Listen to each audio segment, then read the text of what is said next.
Climate change is an emergency, and we've talked about the big, beautiful bill being something that guts healthcare, and it does. But what it also does is guts our ability to fight climate change. Let me tell you how this works. The wealthy, those with millions and billions of dollars, are now able to invest their money in such a way that when they get a return on that investment, they're only taxed at 20% rather than the 40-something% that the rest of their income is taxed on. This is why you're not allowed to have Medicaid anymore. This is why your Medicare payments to doctors and hospitals will go down, because instead of wanting us to make a good social safety net for people, our retirees, our disabled, our poor, we're going to let investors make more money. Okay, so with that, investors will put more money into the private economy. Great, let's have them put it into clean energy.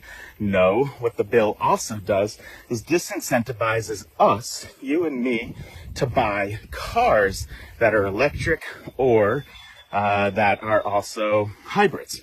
And by disincentivizing us, taking a credit away there, it says, okay, the consumer should start buying more gas-powered cars. What that means, if I'm an investor with billions of dollars, I'm going to invest in fossil fuels. But it's hard to invest in fossil fuels because fossil fuels are really regulated. Okay, so how do we deregulate it? You do that with the Big Beautiful Bill. The Big Beautiful Bill also made it easier to drill for oil, get coal out of the ground, and make fossil fuels something that we would depend on even more, leading to human-caused climate change. What the Big Beautiful Bill does is stops us from fighting climate change and instead investing in climate change.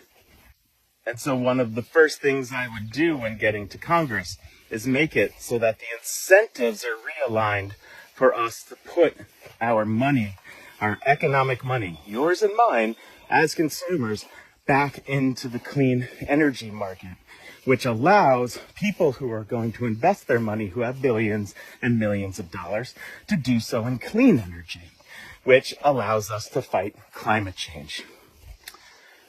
Everything comes down to how economics works, to how we structure tax policy.